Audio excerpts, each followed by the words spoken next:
اور وہ سوال حکمرانوں کے متعلق ہے۔ دیکھو بھیا، صاف سی بات ہے، حکمران اگر معاشی نظام ٹھیک کر دیں، ایک نظام تعلیم ٹھیک کر دیں، دو فریڈم آف سپیچ دے دیں، تین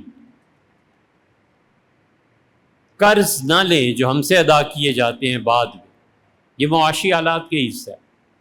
اگر یہ حکمران تین کام کر دیں ہمارے، ان کے خلاف کھڑے ہونا ہی ناجائز۔ تعلیم کا نظام درست کر دیں، ہمارے بچے باہر پڑھنے کو ہی نہ جائیں۔ معاشی نظام درست کر دیں، کوئی آدمی ضروریات زندگی سے محروم نہ ہو۔ حضرت معاذ رضی اللہ عنہ کے قرض کے معاملے میں رسول اللہ صلی اللہ علیہ وسلم نے جو 8 چیزیں متعین فرمائی تھیں کہ یہ انسانی حقوق ہیں، اگر وہ انسانی حقوق حکمران دینا شروع کر دیں، ان کے خلاف بولنا بھی ناجائز۔ اور وہ آدمی چاہے شراب پیتا ہو اور چاہے اس کے لیے روزانہ ایک رنڈی اور طوائف لے آئیں، کوئی پرواہ نہیں، ہمیں منظور۔ یہ فیصلہ عمر رضی اللہ عنہ کر گئے تھے، ہم فتوے کی بات اب نہیں کر رہے۔ مسجد نبوی میں لیٹے ہوئے تھے اور اداس تھے، حضرت سعد رضی اللہ عنہ حاضر ہوئے اور عرض کیا، امیر المومنین کیا بات ہے، آپ کے چہرے کو اترا ہوا پاتا ہوں۔ انہوں نے فرمایا، سعد کیا بتاؤں، کسی جگہ حکمرانی کے لیے گورنر بھیجتا ہوں جو اتنا صالح اور نیک ہوتا ہے کہ سب گواہی دیتے ہیں، اور جو انتظامی امور آتے ہیں حکومت کے تو ڈھیلا پڑ جاتا ہے، قانون نافذ نہیں کر سکتا، اور جو قانون نافذ کرتا ہے وہ اتنا متقی نہیں ہوتا۔ اس فکر میں ہوں کیا کروں۔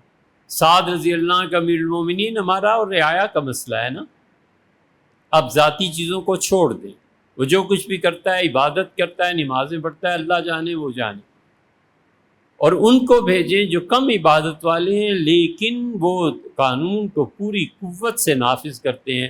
سیدنا عمر رضی اللہ عنہ سوچا اور پھر فرمایا، سب کا ساتھ ٹھیک رائے ہے، میں آئندہ اسی کے مطابق کروں۔ یہی ہوتا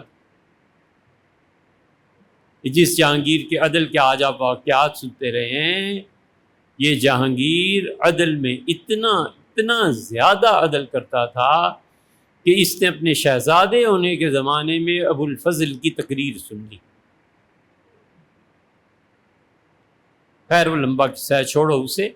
یہ اتنا انصاف پسند تھا کہ نور جہان، یہ تو اس کے جہانگیری میں لکھا ہے کہ نور جہان سے ایک قتل غلطی سے ہو گیا تھا، اور نور جہان نے کہا کہ جا کے آپ عدالت میں قاضی سے کہیں۔ قاضی کہتا ہے قتل ہوگا، مجھے مار دیں گے۔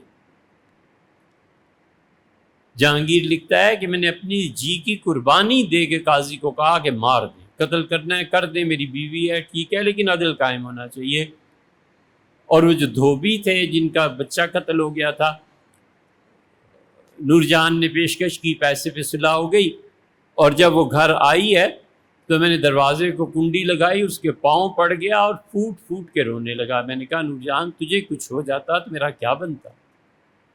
لکھتا ہے میں شادی کا قائل ہی نہیں تھا، اور میرے والد اکبر بہت زیادہ زور دیتے تھے، اور میں نور جہان کو اس وقت بھی دیکھتا تھا، لیکن جب اس کا شوہر شیر افغن مارا گیا تو پھر میں نے محبت بھی اور ترس کھا کے بھی اس سے شادی کر لی۔ تو میں تو پاؤں پکڑ لیے اور اس سے مجھے ٹھڈا مارا، اس سے کہا چل ہٹ، تو اتنا نہیں قاضی کو کہہ سکا کہ مجھے قتل نہ کرے۔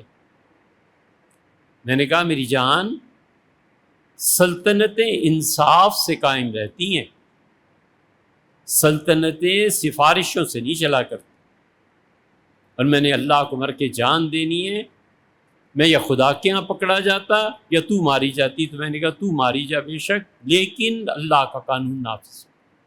یہ جہانگیر تھا، اور آپ کو پتہ ہے جہانگیر لکھتا ہے ایک جگہ، 16 سال سے میں نے شراب شروع کی تھی اور اب تک 10 سیر شراب روز پیتا ہوں۔